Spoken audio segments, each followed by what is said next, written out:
Hi everybody, welcome back to another Derek Does. Today, we're gonna do this.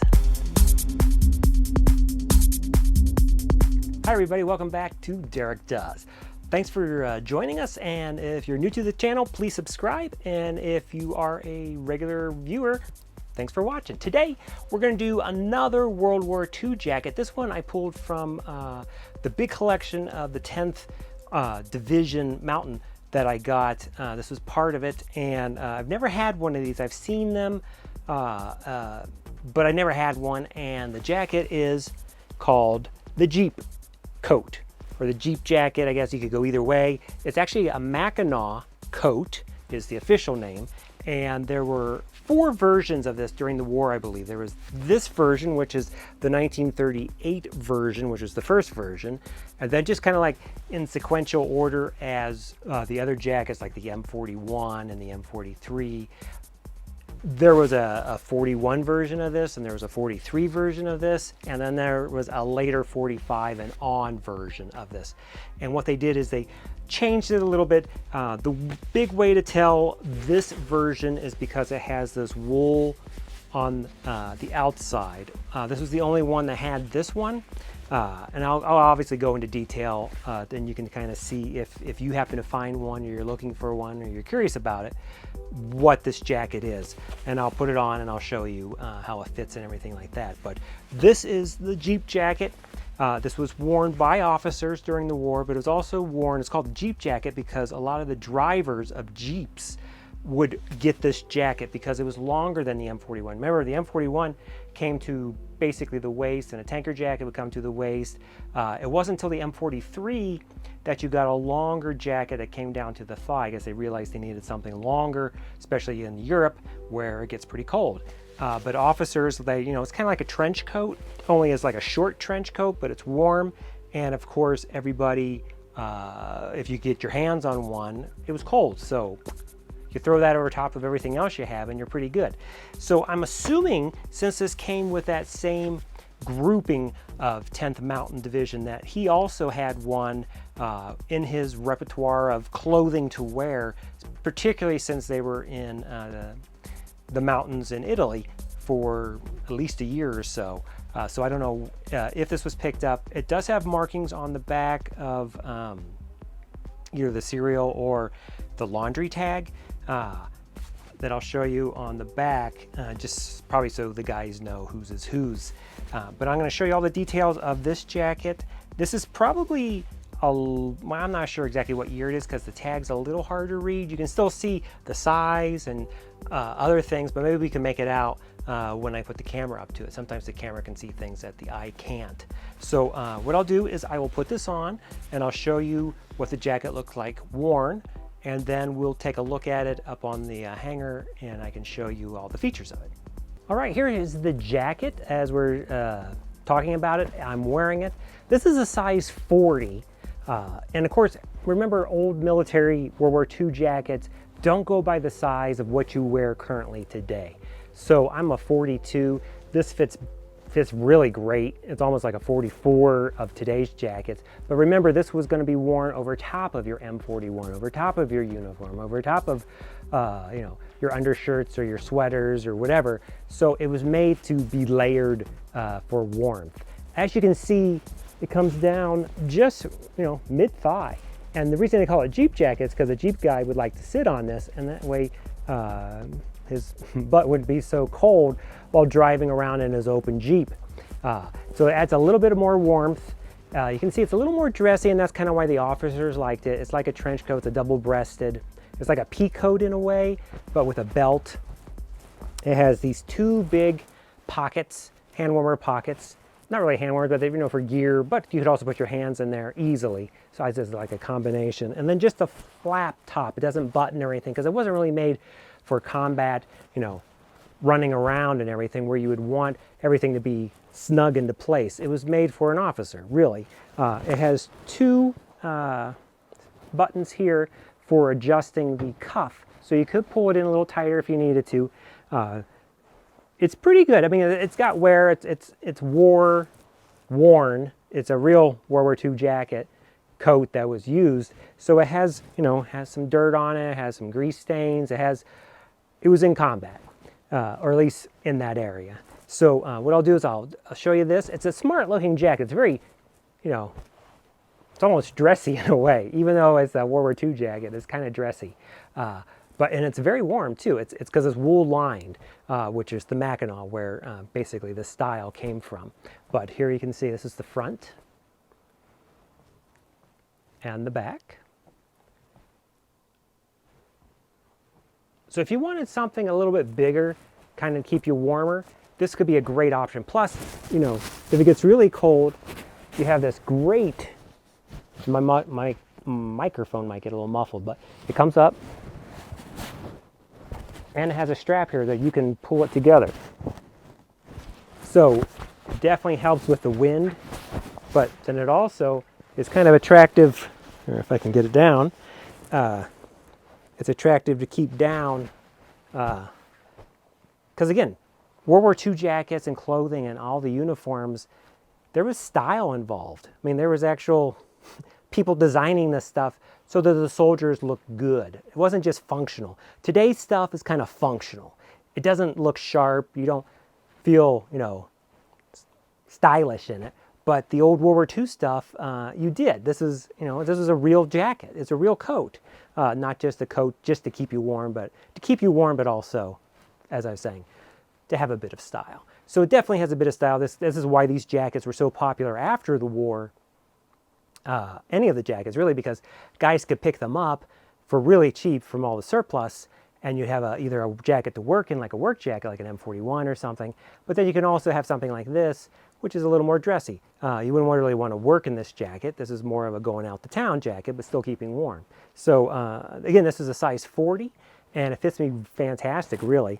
And I'm usually like a 42, and I have longer arms, and it fits the arms great also. So just keep that in mind. If, depending what your size is, go back at least one size, maybe even two, to get the right size of originals. I don't know about the reproductions.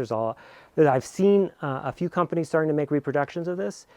So if you're interested and you can't find an original, because they are very hard to find, I was very, very lucky I found this one. Check out the reproduction stuff, because you could still get the same jacket for the most part, be cleaner. But I kind of like the beat up, dirty, I like a jacket with some wear on it, and I like jeans with wear. I like clothing with wear, because it looks like it was loved, and that's what I like. So, but let's take a look at this as a close-up, and I'll show you the details of it, and you can see if it's a jacket that maybe you'd be interested in. So here it is on the hanger. Kind of see, I'll give you an overall. It's really a nice, heavy, but it's not super heavy jacket, which I really like. So here's the things to look for. Actually, you can see here, you can just see all the years that it was out in the elements, you know, in Italy fighting this or that. There's more of that too. You can see it's a wool material. It's got some wear. It's got a couple little worn areas here, and then it's lined with that same wool. I also noticed that even on the belt, there's it's wool, so it's the same fabric. It must have been pre-made, this wool that was combined with the cotton outside material, and then they used it for everything, basically. They use it on the belt, they used it on the inside. Here you can see it goes all the way down.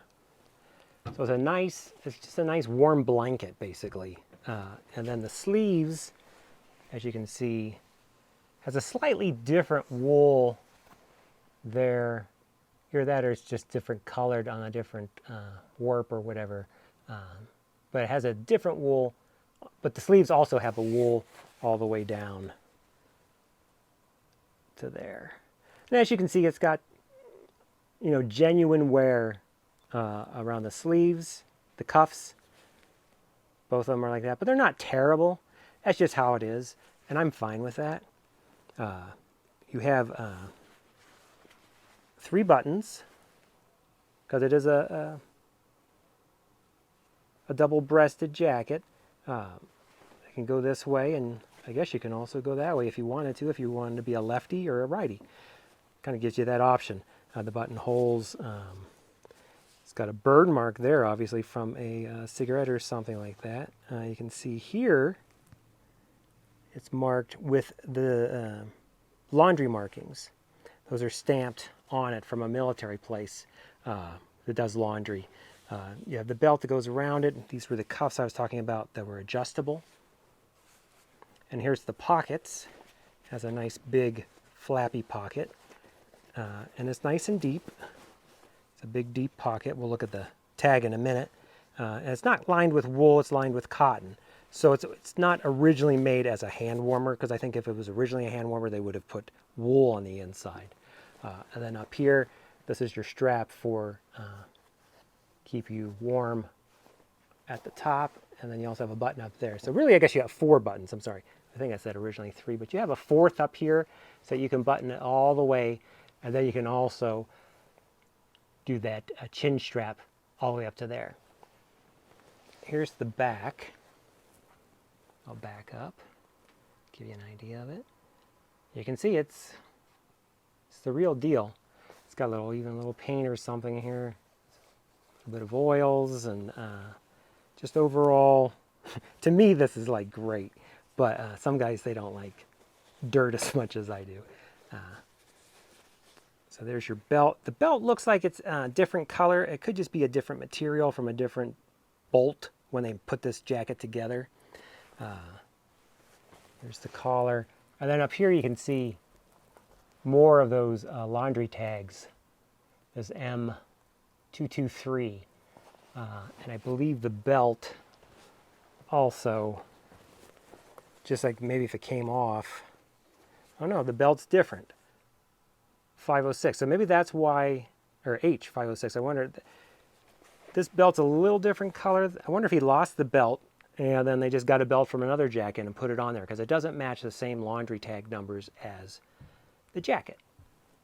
Just a little something there, but that's classic military, where sometimes your boots are the same size, but they're made by different manufacturers. I've seen that a few times, and it's kind of disappointing, because you kind of want your boots to match. Even though they match, they don't really match. All right, so let's take a look inside. I'll show you the quartermaster tag. And if you have any questions on this, let me know. This is it's a cool jacket. It's definitely one, if you can have the weather to justify it, you should get it. All right, so here's the quartermaster tag, and you can kind of see where I was talking about. I smashed my thumb, and it's almost gone, but it's still there a little bit, just in case you're wondering what that is.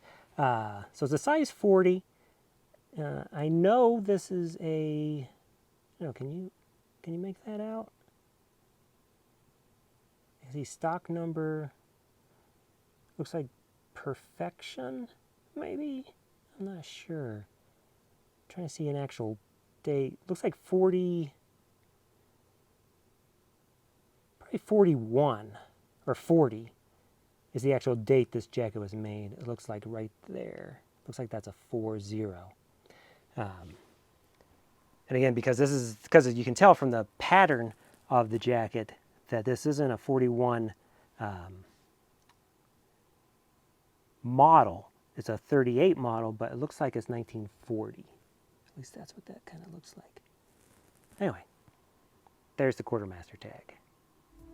And there you go. This is the 1938 model, but it probably was like 38 to 40 in that range, of the first generation, I guess you could say, of the World War II Mackinaw, aka Jeep coat. See if it's something that you kind of want. Take a look around. Again, these things, there is no place to find them.